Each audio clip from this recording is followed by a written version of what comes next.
Hello दोस्तों, nibble notes में आपका स्वागत है। आज हम इतिहास एनसीईआरटी क्लास 9 की सेकेंड चैप्टर यूरोप में समाजवाद एवं रूसी क्रांति के इम्पोर्टेंट टॉपिक को अच्छे से समझेंगे। तो चलिए इस चैप्टर के बारे में कुछ महत्वपूर्ण बातें जानते हैं। इस अध्याय में हम सबसे पहले यूरोप में सामाजिक परिवर्तन के बारे में पढ़ेंगे। फिर हम देखेंगे कि उदारवादी, रेडिकल और रूढ़िवादी समूह एक दूसरे से किस प्रकार भिन्न हैं। साथ ही साथ हम रूसी क्रांति एवं रूस में अर्थव्यवस्था और समाज में परिवर्तन के बारे में जानेंगे। अध्याय के अंत में हम रूस में समाजवाद, 1905 की क्रांति, प्रथम विश्व युद्ध और रूसी साम्राज्य तथा पेट्रोग्राद में फरवरी क्रांति जैसे कुछ महत्वपूर्ण बिंदुओं के बारे में विस्तार से चर्चा करेंगे। इस चैप्टर का पहला टॉपिक है यूरोप में सामाजिक परिवर्तन का युग। तो चलिए हम लोग इसके बारे में जानते हैं। यूरोप में सामाजिक परिवर्तन का युग एक ऐसा दौर था जब समाज की संरचना, सोच और जीवन शैली में गहरे और अस्थायी बदलाव आए। यह परिवर्तन 18वीं सदी से 19वीं सदी के बीच प्रमुख रूप से देखने को मिला। इसका संबंध कई बड़े ऐतिहासिक घटनाओं और आंदोलनों से था, जैसे फ्रांसीसी क्रांति, औद्योगिक क्रांति, धर्म सुधार, वैज्ञानिक क्रांति इत्यादि। यूरोप में सामाजिक परिवर्तन के परिणाम स्वरूप यूरोपीय समाजों में नए सामाजिक, आर्थिक और राजनीतिक संरचनाएं उभरी, जिन्होंने आधुनिक यूरोप को आकार देने में महत्वपूर्ण भूमिका निभाई। हमारा अगला टॉपिक है उदारवादी, रेडिकल और रूढ़िवादी। तो चलिए हम लोग इसके बारे में जानते हैं। उदारवादी समाज परिवर्तन के समर्थकों में एक समूह उदारवादियों का था। उदारवादी ऐसा राष्ट्र चाहते थे जिसमें सभी धर्मों को बराबर का सम्मान और जगह मिले। उस समय यूरोप के देशों में प्रायः किसी एक धर्म को ही ज्यादा महत्व दिया जाता था।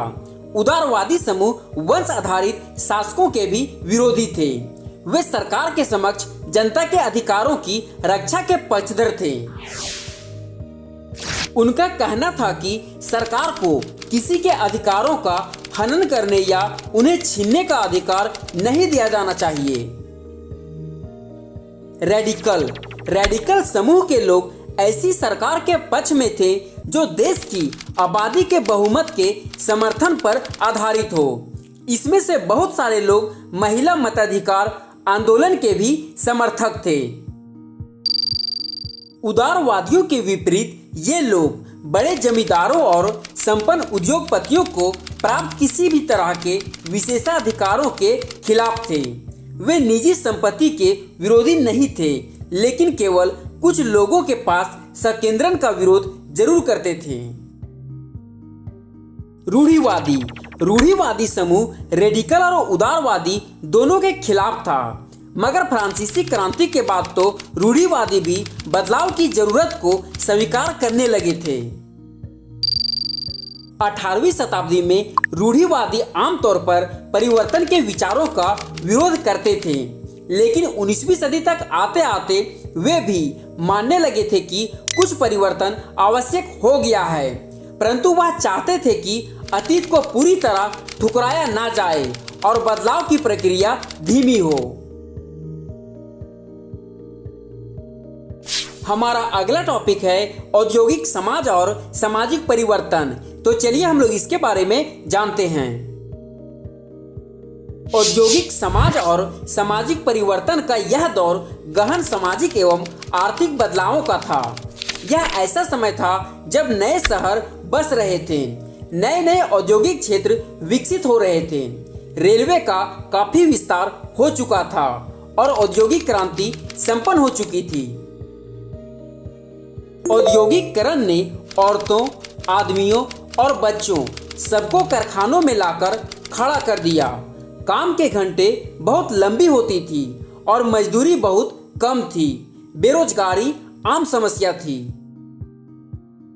शहर तेजी से बसते और फैलते जा रहे थे। इसलिए आवास और साफ सफाई का काम भी मुश्किल होता जा रहा था। उदारवादी और रेडिकल दोनों ही इन समस्याओं का हल खोजने की कोशिश कर रहे थे। यूरोप में 1815 में जिस तरह की सरकारें बनी, उनसे छुटकारा पाने के लिए कुछ राष्ट्रवादी, उदारवादी और रेडिकल आंदोलनकारी क्रांति के पक्ष में थे। फ्रांस, इटली, जर्मनी और रूस के लोग क्रांतिकारी हो गए और राजाओं के तख्ता पलट का प्रयास करने लगे। राष्ट्रवादी कार्यकर्ता क्रांति के जरिए ऐसे राष्ट्रों की स्थापना करना चाहते थे जिसमें सभी नागरिकों को समान अधिकार प्राप्त हो। हमारा अगला टॉपिक है यूरोप में समाजवाद का आना। तो चलिए हम लोग इसके बारे में जानते हैं। 19वीं सदी के मध्य तक यूरोप में समाजवाद एक जाना पहचाना विचार था। उसकी तरफ बहुत सारे लोगों का ध्यान आकर्षित हो रहा था। समाजवादी निजी संपत्ति के विरोधी थे। उनका कहना था कि संपत्ति के निजी स्वामित्व की व्यवस्था ही सारी समस्याओं की जड़ है। उनका तर्क था कि बहुत सारे लोगों के पास संपत्ति तो है, जिससे रोजगार तो मिलता है, लेकिन समस्या यह है कि संपत्तिधारी व्यक्ति को सिर्फ अपने फायदे से ही मतलब रहता है। इसलिए अगर संपत्ति पर किसी एक व्यक्ति के बजाय पूरे समाज का नियंत्रण हो तो साझा सामाजिक हितों पर ज्यादा अच्छी तरह ध्यान दिया जा सकता है। समाजवादी इस तरह का बदलाव चाहते थे और इसके लिए उन्होंने बड़े पैमाने पर अभियान चलाया। हमारा अगला टॉपिक है समाजवाद के लिए समर्थन। तो चलिए हम लोग इसके बारे में जानते हैं। 1870 के दशक तक आते आते समाजवादी विचार पूरे यूरोप में फैल चुका था। अपने प्रयासों में समन्वय लाने के लिए समाजवादियों ने द्वितीय इंटरनेशनल के नाम से एक अंतर्राष्ट्रीय संस्था भी बना ली थी। इंग्लैंड और जर्मनी के मजदूरों ने अपनी जीवन और कार्य स्थितियों में सुधार लाने के लिए संगठन बनाना शुरू कर दिया था। 1905 तक ब्रिटेन के समाजवादियों और ट्रेड यूनियन आंदोलनकारियों ने लेबर पार्टी के नाम से अपनी एक अलग पार्टी बना ली थी। फ्रांस में भी सोशलिस्ट पार्टी के नाम से ऐसी ही एक पार्टी का गठन किया गया। लेकिन 1914 तक यूरोप में समाजवादी कहीं भी सरकार बनाने में कामयाब नहीं हो पाए। संसदीय राजनीति में उनके प्रतिनिधि बड़ी संख्या में जीतते रहे। उन्होंने कानून बनाने में अहम भूमिका निभाई, मगर सरकारों में रूढ़िवादियों, उदारवादियों और रेडिकलों का ही दबदबा बना रहा। हमारा अगला टॉपिक है रूसी क्रांति। तो चलिए हम लोग इसके बारे में जानते हैं। रूसी क्रांति 20वीं शताब्दी की सबसे बड़ी और प्रभावशाली क्रांतियों में से एक थी। यह मुख्यतः 1917 में रूस में हुई और इसका मुख्य उद्देश्य जार की निरंकुश सत्ता को समाप्त करना और समाजवादी शासन की स्थापना करना था। प्रथम विश्व युद्ध में रूस की खराब स्थिति, आर्थिक संकट और खाद्य संकट तथा सामाजिक असमता के कारण रूसी क्रांति हुई थी।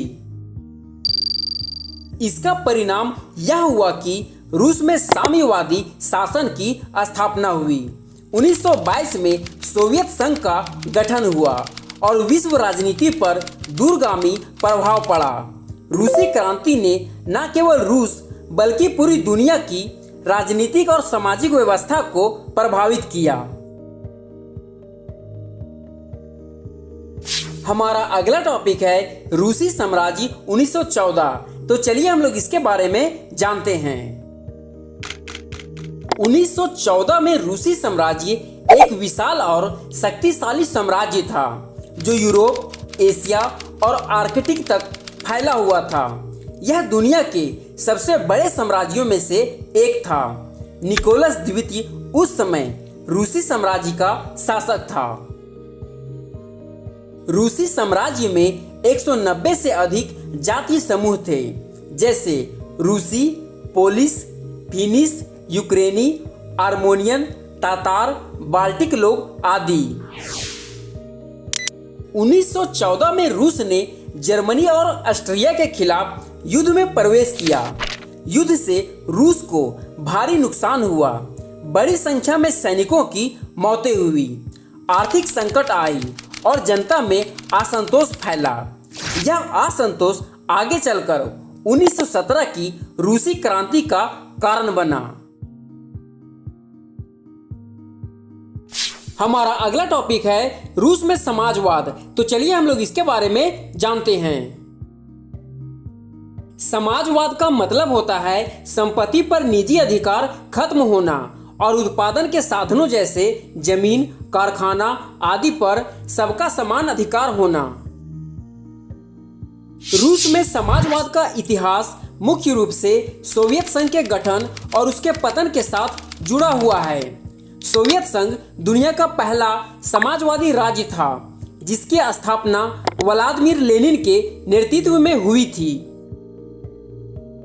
रूस में समाजवाद ने 20वीं सदी के इतिहास को गहराई से प्रभावित किया, लेकिन आर्थिक और राजनीतिक चुनौतियों के कारण यह व्यवस्था 1991 में समाप्त हो गई। हमारा अगला टॉपिक है 1905 की क्रांति। तो चलिए हम लोग इसके बारे में जानते हैं। 1905 की क्रांति रूस में जार निकोलस द्वितीय के खिलाफ एक बड़ा आंदोलन था। यह कोई एक दिन की घटना नहीं थी, बल्कि कई महीनों तक चले प्रदर्शनों, हड़तालों, विद्रोहों और हिंसा की एक श्रृंखला थी। 1905 की क्रांति का मुख्य कारण था जार का निरंकुश शासन और खूनी रविवार। जार निकोलस द्वितीय ने बिना लोगों की राय लिए एक छत्र शासन किया और जनता के पास कोई राजनीतिक अधिकार भी नहीं थे। 22 जनवरी 1905 को शांतिपूर्वक प्रदर्शन कर रहे लोगों पर सैनिकों ने गोली चलाई, जिससे सैकड़ों लोग मारे गए। इसे ही खूनी रविवार के रूप से जाना जाता है। यही घटना 1905 की क्रांति की चिंगारी बनी। इस क्रांति से कुछ सुधार तो हुए, लेकिन जार ने बाद में अपने वादे तोड़ दिए। यह क्रांति पूरी तरह सफल नहीं हुई, लेकिन इसने भविष्य की बड़ी क्रांति 1917 की नींव रखी। हमारा अगला टॉपिक है प्रथम विश्व युद्ध और रूसी साम्राज्य। तो चलिए हम लोग इसके बारे में जानते हैं। रूसी साम्राज्य ने 1914 में प्रथम विश्व युद्ध में प्रवेश किया, जो 1917 तक चला। यह युद्ध रूस के लिए एक विनाशकारी अनुभव साबित हुआ। 1914 में रूस ने जर्मनी और ऑस्ट्रिया हंगरी के खिलाफ युद्ध की घोषणा की।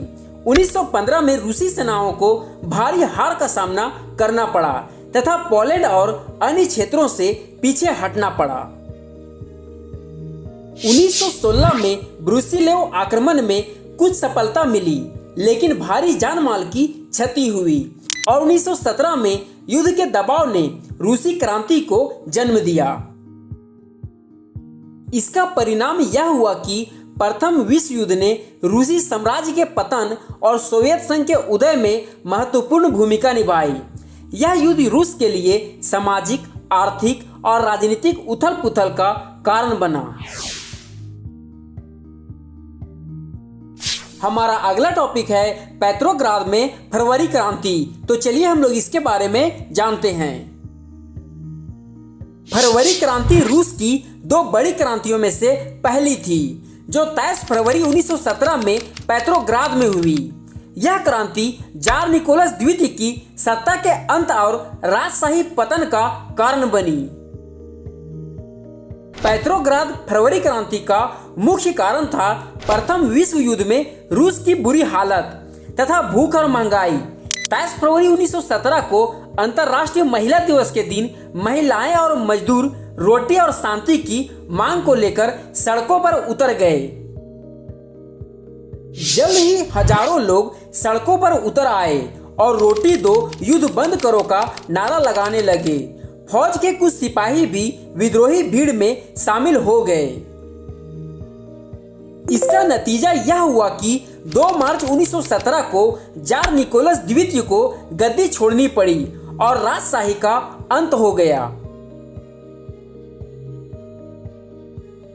ओके दोस्तों, इस चैप्टर के इम्पोर्टेंट टॉपिक को आप एक बार फिर से देख लें ताकि आपको पता चले कि आपने इस चैप्टर में कौन कौन से टॉपिक को समझा है।